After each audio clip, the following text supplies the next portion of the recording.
What's up, brave endeavors, mountain bike strength training. We are gonna kick things off here with some box jumps. Okay, so if you've never done a box jump before, start low.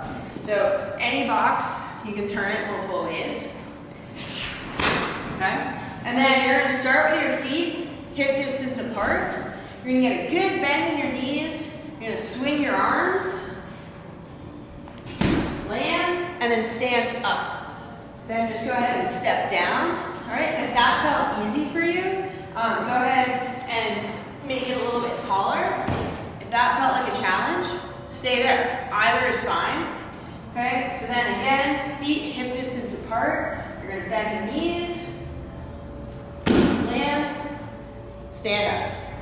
What you're really striving for here is to land like a ninja or like a cat. Okay, try to land as quietly as you can with good control and stabilization, and then make sure you stand up. So this isn't for time, this is one short explosive burst. So when you get down, reset, take a couple deep breaths, then jump up again, okay? We are going to do strict press followed by push press.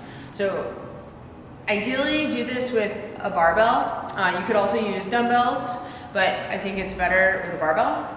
So what you're gonna do, start with it up high, and then your strict press, you're pushing up, pushing head through the window. Okay, focusing on keeping your joints, your wrists above your elbow, right? So a lot of people like to drop your wrists back like this. Try to stay up here, and then you're pushing straight up. Okay, so you're gonna do 8 of those, followed by the push press. So the push press, you have a little dip and then a drive. So I'm gonna dip down and then push up.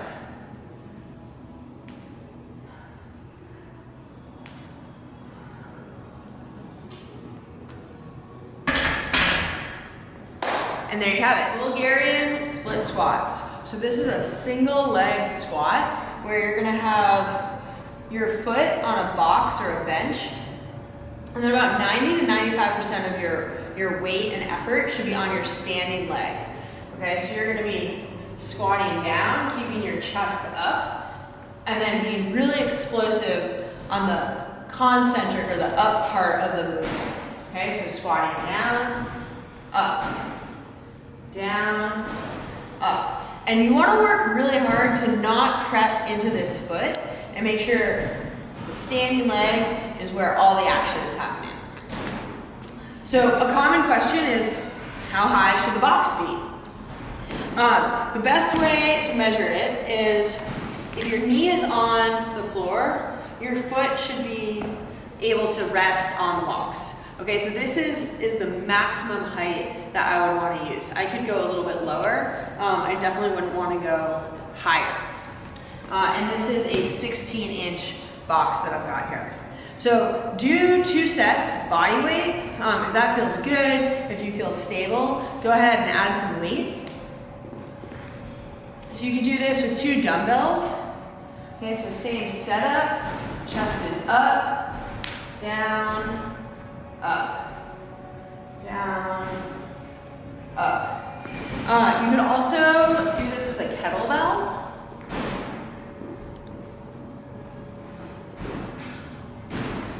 So I'm gonna hold the kettlebell here, and this is gonna add even more instability into this exercise.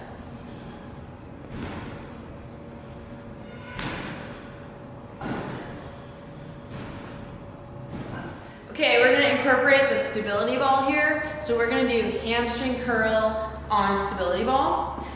So you're gonna lay down, get your feet up on the ball, hands are here, and then you're gonna pick your hips up and bring the ball to you. And then push it back and curl, okay? Making sure to keep your hips up the whole time and that you're not dropping down, okay? That's really not doing a whole lot up here. Woo!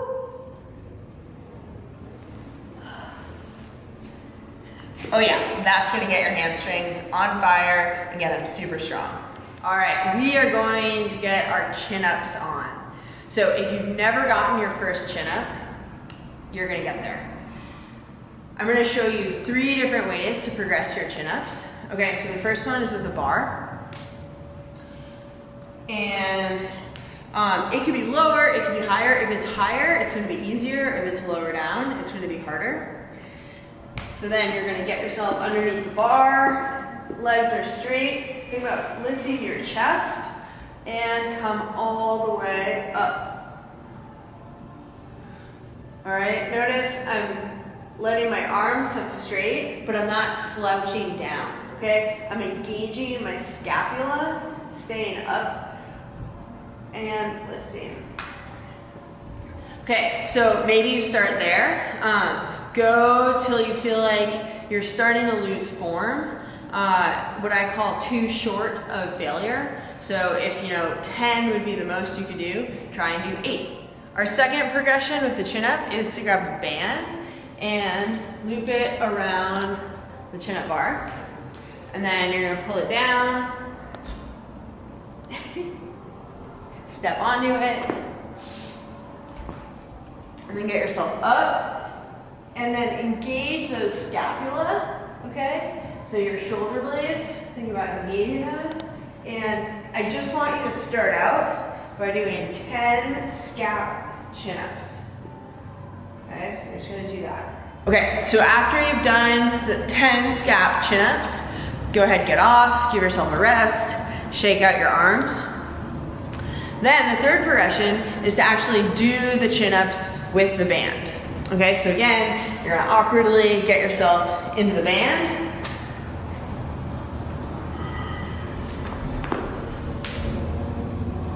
And up.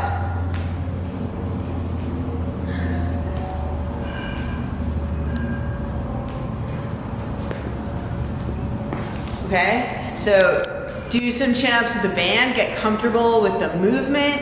That's gonna build a lot of strength.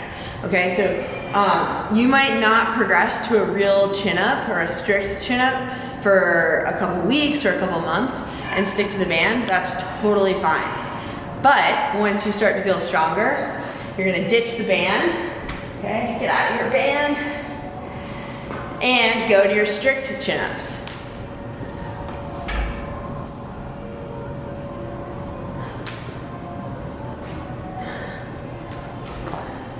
So a couple things that have really helped me are definitely doing those scap chin-ups, so engaging our shoulder blades, and then staying really tight and not letting my body wiggle around or like kicking my feet, because that's just energy that dissipates or is lost in the motion. So work on the chin-ups. To finish things off, we have 2 excellent ab and core exercises. So the first one are ab tucks. This requires a little bit of balance.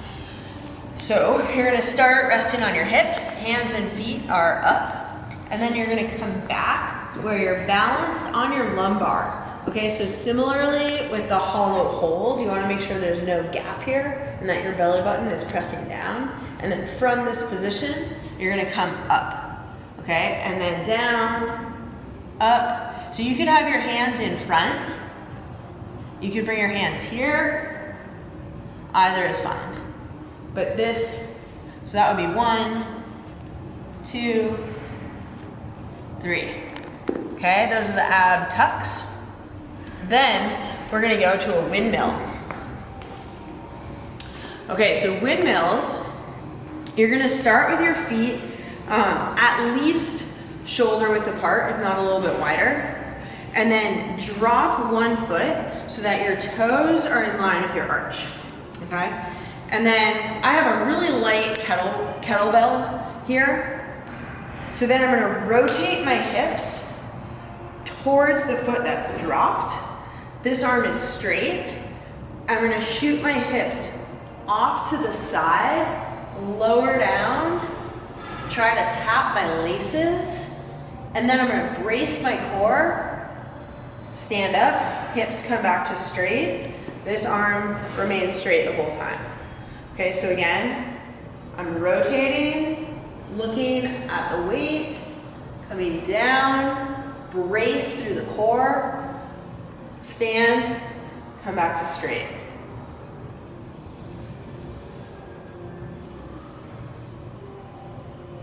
Okay, that's gonna work your hip mobility. So for a lot of cyclists who have tight hips, that's gonna help increase your hip range of motion, and then it's a really good core stabilization exercise as well. So that's the sample program for you.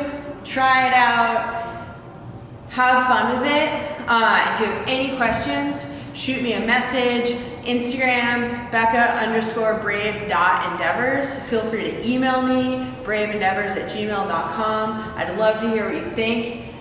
Have fun, get strong, be brave.